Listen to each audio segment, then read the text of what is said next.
Welcome to the second segment of Mindfulness Workshop. And first of all, congratulations for completing the first segment.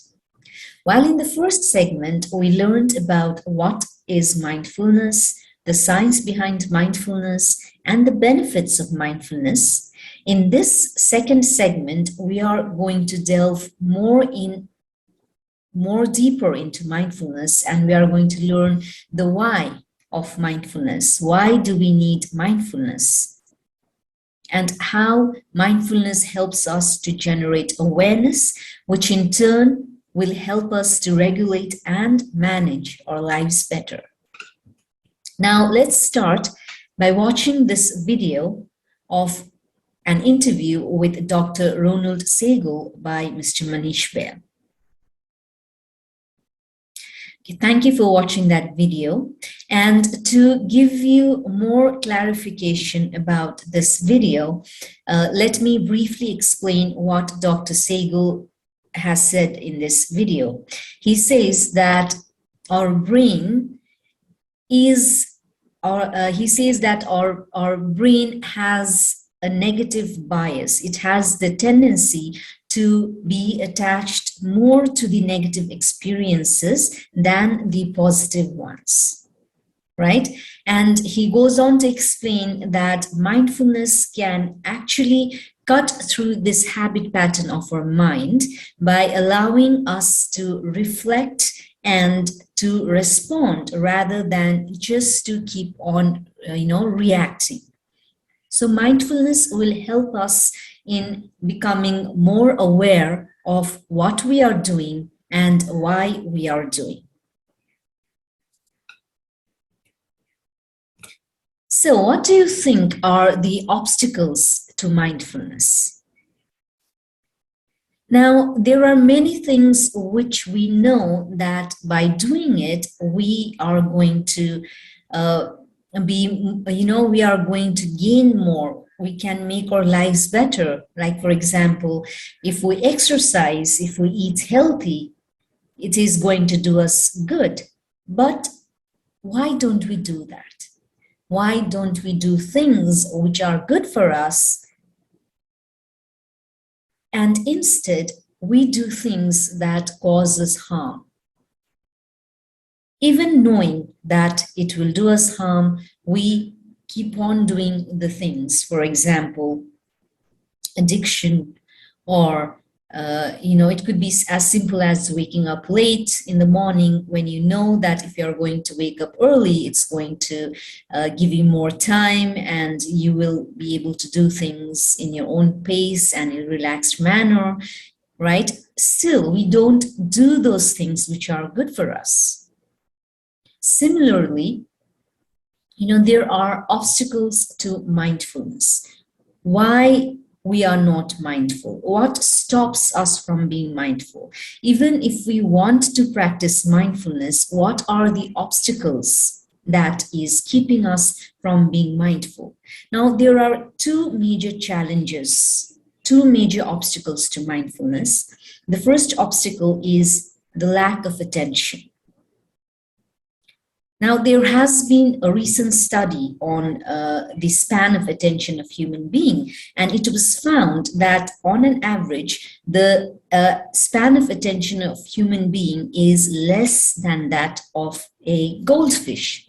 Right, that's right. So when, the human attention is just 8.25 seconds, the attention span of a goldfish is 9 seconds. That's right. So we have a very less span of, attention, because of which we are unable to maintain the presence. That is the second major obstacle to mindfulness, our inability to maintain the continuous flow of presence. So, why is it so? Why, these obstacles are causing us from being mindful? The answer lies on what is called an autopilot mode or a default mode network. Okay, if you know what an autopilot mode is, it is a term. Autopilot is a term in an airline wherein it's a mechanism to fly an airline. So after the pilot takes off the airplane, he switches the system from, he switches the system to an autopilot mode wherein the manual intervention is minimized to the minimum. So autopilot means we are doing something in which we are not involved. We do not get involved, and it just happens. Now, can you think of such a situation in which you were in an autopilot mode? Do you remember how you brushed your teeth today? Do you remember brushing your teeth? Do you even remember what you ate in the breakfast today? No, we cannot remember those things because we are just going on and on without actually involving ourselves, without being conscious about what we are doing. We are unconsciously doing things without even thinking, without even knowing what we are doing and why we are doing things. Okay, the researchers, they have found that we are on an autopilot mode or default mode network half of the time, which means that half of our lifetimes we are just simply sleepwalking. We are not aware about what we're doing, why we're doing certain things, right? We are just sleepwalking through our life. So do you think such a life would be efficient? Do you think you would be happy in such a life where things just happens and you do not have any share in what is happening? People say that things just happen to me. And people say things like that, that I'm not able to, that life is just happening to you and I'm not able to control things in life, that you are completely lost in your life. People say such things because they are not mindful. And some people are not even aware that such technique existed. Such technique exists, right? Where you can actually generate awareness, that you can actually train your mind from being on an autopilot mode to being conscious and to being mindful and in making conscious choices. Now, autopilot mode is also beneficial to us. Okay, there are things that we do on an autopilot mode where we don't have to be conscious about, right? But when you are on autopilot mode all the time, that is the problem.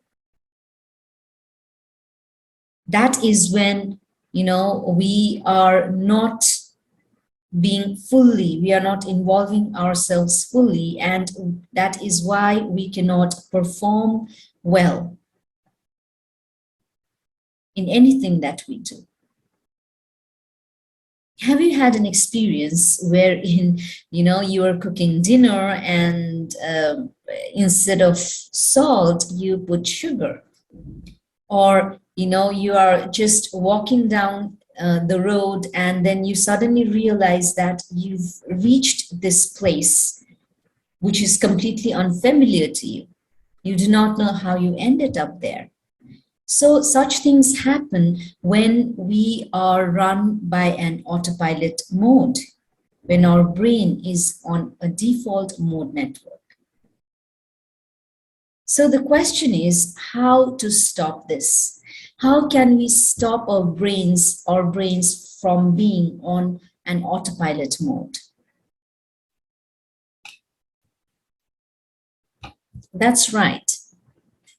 So we've already discussed this, that mindfulness can help to break this habit pattern of default mode. The technique of mindfulness will help you generate awareness, which increases with the practice, more and more practice of mindfulness. When you start practicing mindfulness, now there are formal and informal mindfulness practices, which we are going to soon learn about. So when we start practicing mindfulness techniques, we are able to increase our awareness more and more, which means we are able to be in the present more and more. Okay, so the awareness actually helps us to stop, to pause, to take a pause, to remember to take a pause. Okay, and it helps us to reflect on our lives. As Dr. Sagal says, most of the time we don't even know why we are reacting to certain situations or certain people. We might be reacting because we faced something in our past experience, and we are just repeating that, all the time without knowing that it triggers us. But with awareness, we can step back and we can reflect as to where our emotions are originating from, and then we can make conscious decisions. We can make informed choices in our life. So mindfulness actually disrupts the default mode tendencies. Okay, so it cuts through the default mode tendencies and it allows you to expand. It allows you to be attentive in the present moment. So let me read out this definition of mindfulness to you. Mindfulness means paying attention to what's happening in the present moment, awareness of thoughts, physical sensations, emotions, and feelings without any judgment. Right? So mindfulness means being able to be in the present, being able to be in the present in a continuous manner. Now, as and when you start practicing mindfulness, you will see very subtle changes in your life. Okay, in the beginning, the changes might not be big changes. The change cannot happen overnight. But as and when you start practicing mindfulness, you'll start noticing that you have started to pay more attention, that your span of attention in a particular moment is increasing. And ultimately, you'll be able to maintain the presence for a longer periods of time. Okay, so this being able to be present in the moment for longer periods of time will help you be in the present moment, and it will help you to notice what is happening to you. It will give you the awareness of your thoughts, of what is happening in your thoughts, of your body, your physical sensations, the five senses that you have: the smell, the touch, the taste, the hearing, and the feeling. Okay, let me repeat that again. So the five senses that we have, okay, through which we can interact with the outside world, Okay, now we interact with the outside world through these five senses. Now, the five senses are mm, our in our physical body. There are five senses: our eyes, through which we can see, right? Our ears, through which we can hear. Then we have the sensation of taste, right? Then we have the sensation of touch, that is the feeling, right? And the fifth sensation is that of feelings or emotions.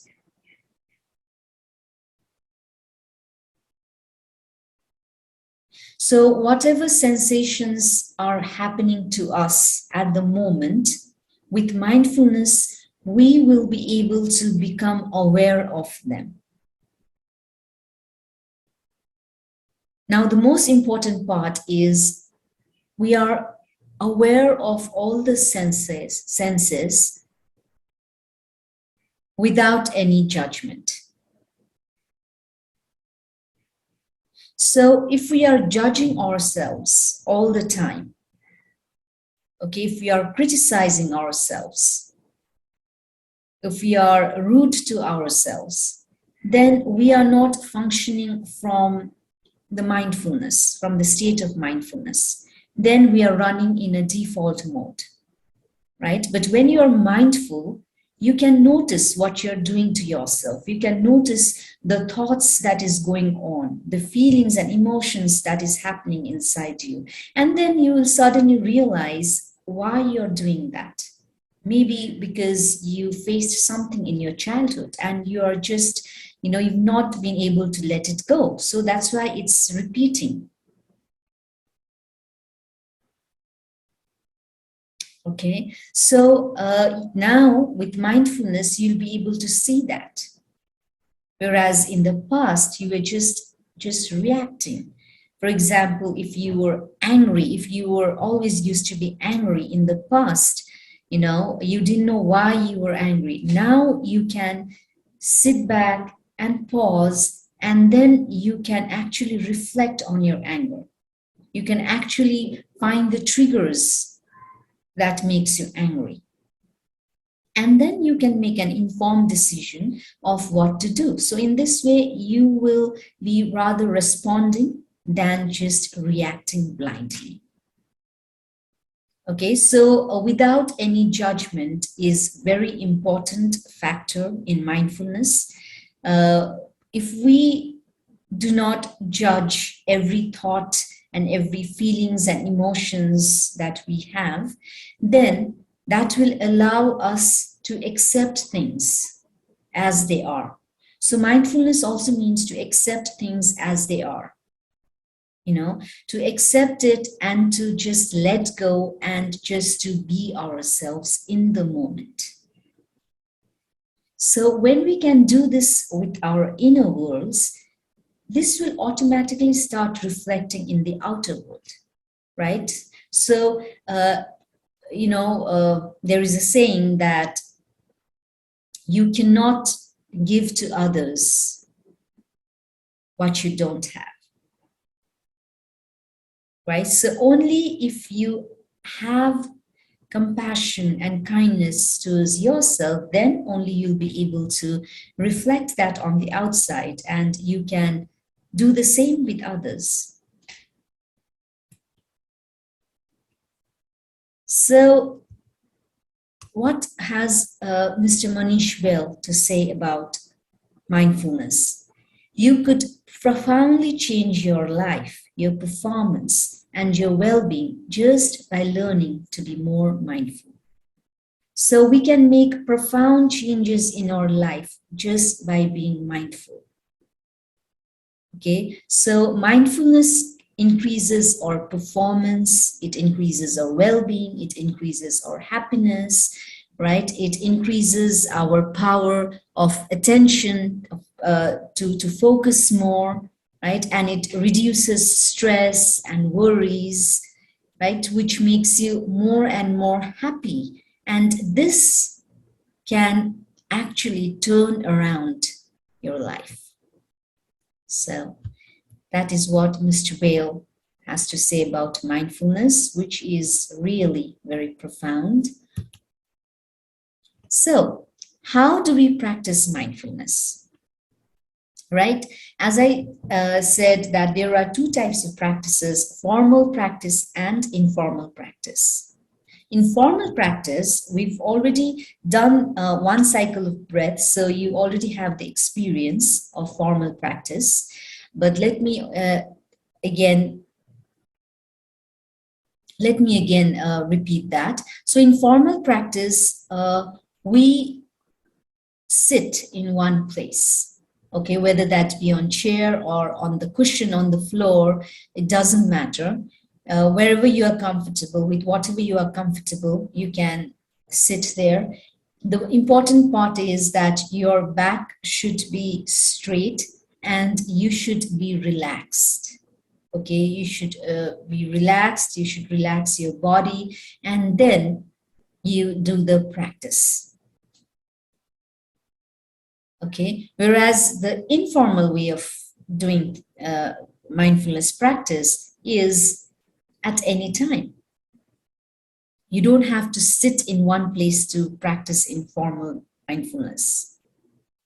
You could be eating, you could be brushing your teeth, you could be walking, you could be playing games, you could be talking to someone, you could be cooking, you could be doing anything in your day-to-day life, but you can still practice mindfulness. Okay, so that is the informal practice, wherein you just observe things. Okay, you observe each and every senses that is happening to you.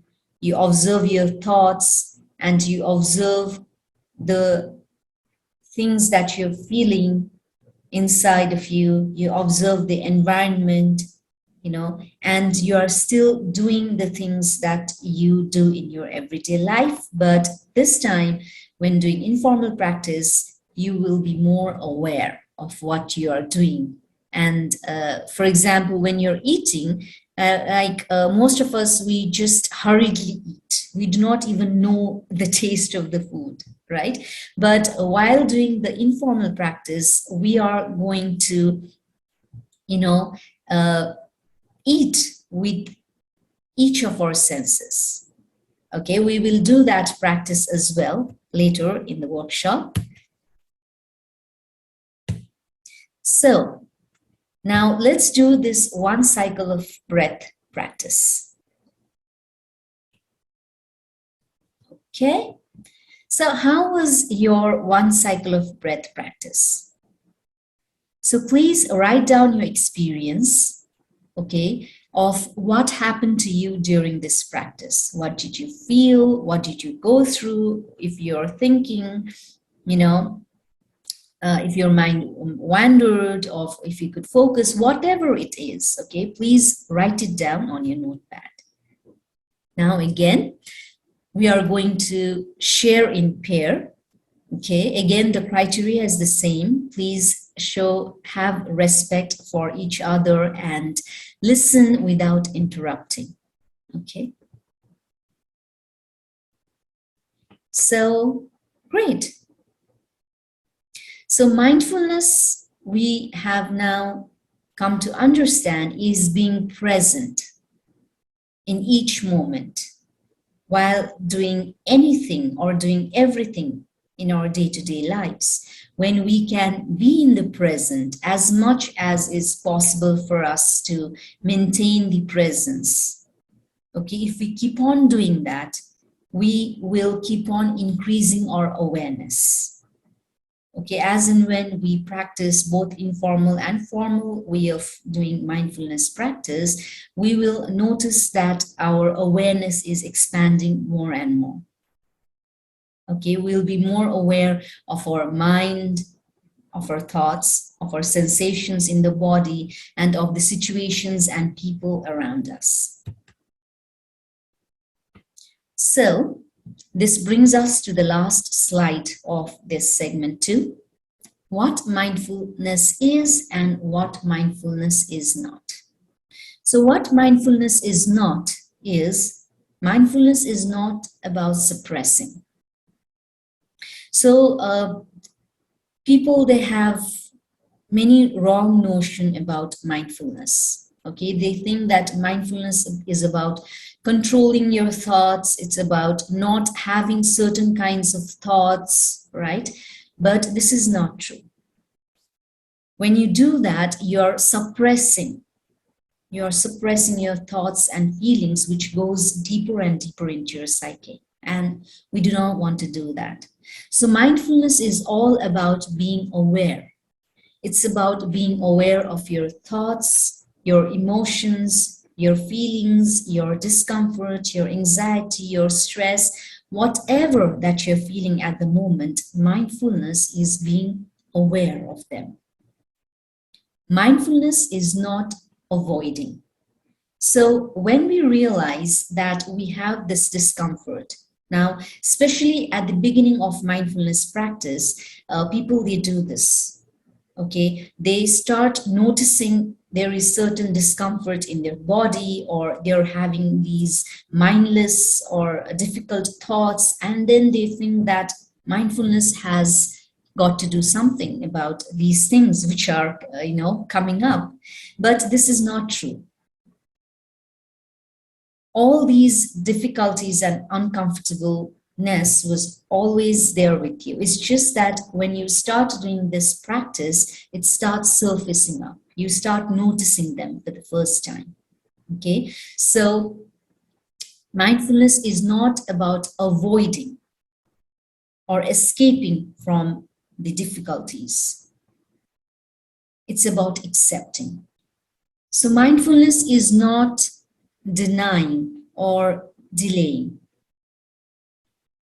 Okay, sometimes what we do is we try to deny certain feelings or emotions or thoughts that is happening to us. We cannot believe that it is happening to us.